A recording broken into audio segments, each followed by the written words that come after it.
What's up guys, welcome to your 46th Java tutorial, and in this tutorial I'm going to be going over what static variables are and how they're used. So usually whenever you have a class that has objects, each of the variables, each object has its own set of variables like first name, and I can make an object called Bucky and it would have its own first name Bucky, and I could have another object named Tommy and it would have its own first name of Tommy. But sometimes you want all the objects to share a single variable. For example, if you're going to make members of a club and you're going to have the club count, how many members were in it. For example, if I was in the club, it would be 1. If Tommy was in the club, it would be, if me and Tommy were in the club, it would be 2. If me, Tommy, and Megan were in the club, it'll be 3.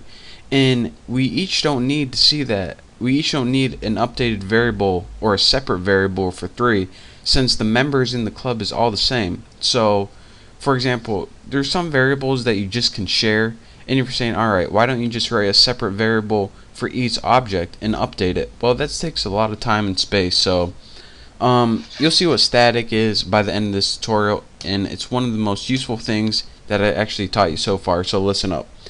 In this tutorial we're going to be building a club, of course, and the club is going to be of hot girls that I would like to go out with. And yes, they will be famous. And no, I will never go out with them.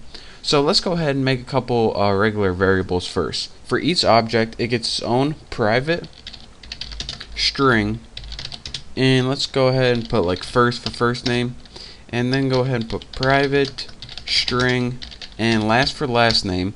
And now we need to give them a variable that they can share. So go ahead and put private and put static, and that static keyword means that every object shares the same variable. So when this one changes, it changes to all objects. And before, if you change one object's first name, then only that object's first name changed.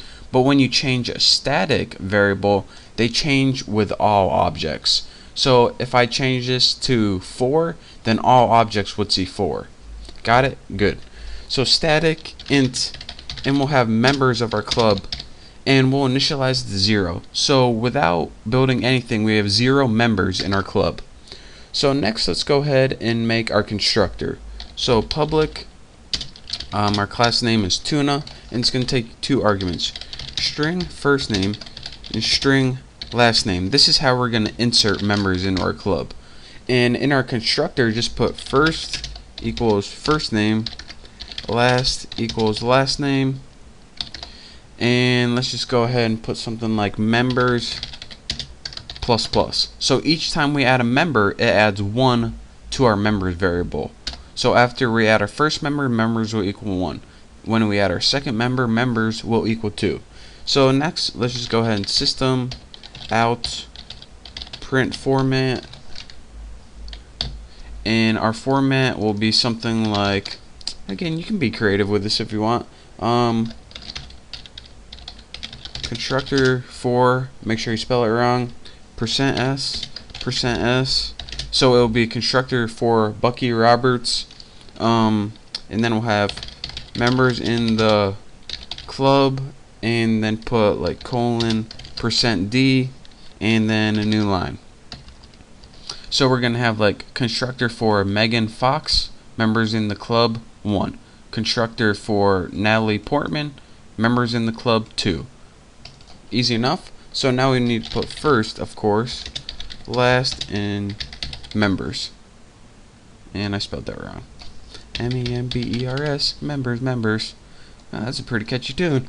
Alright, now let's go ahead and write some more methods that are going to come in handy. First, we need something to get their first name. So public, actually, let me think about this. For this tutorial, I'm teaching you is constructors, right? So we probably don't even need these yet, but we sure do in the next tutorial. So let's go ahead and in this apples, and in our main function right here, let's go ahead and make some members.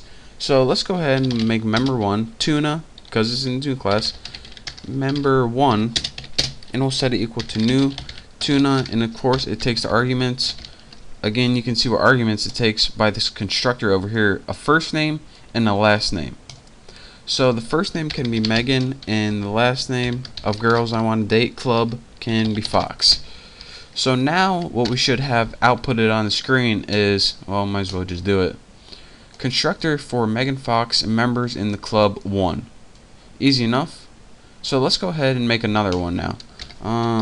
Tuna member 2 will make another object equals new tuna, and we'll have something like Natalie and then Portman. You don't know who she is? Definitely Google it. And let's go ahead and make one more for fun.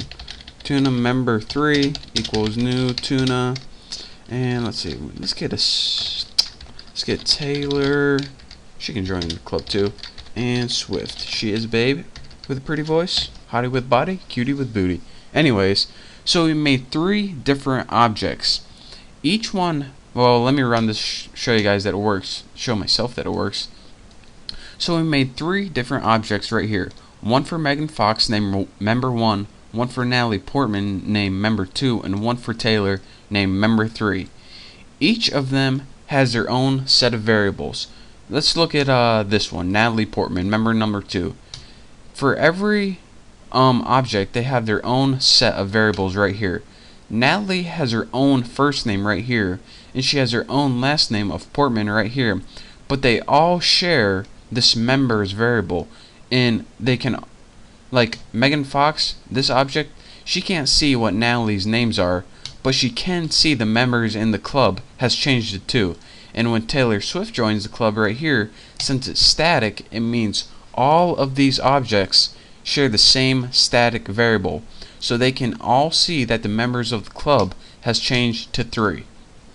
So that's why static variables are useful, since sometimes you just need, and again, if you didn't have this on a new train of thought right here, you would have to have a function to update all of these each time. But why update 3 separate things, 1, 2, 3, and then when a member leaves, you'd have to update 3 separate things, 1, 2, 3, when you can just have one variable, call it static, and update it one time. So that's your quick tutorial on what static is and why it's useful. It pretty much, instead of having to update it many times, you just call it static, and all members or objects can see it.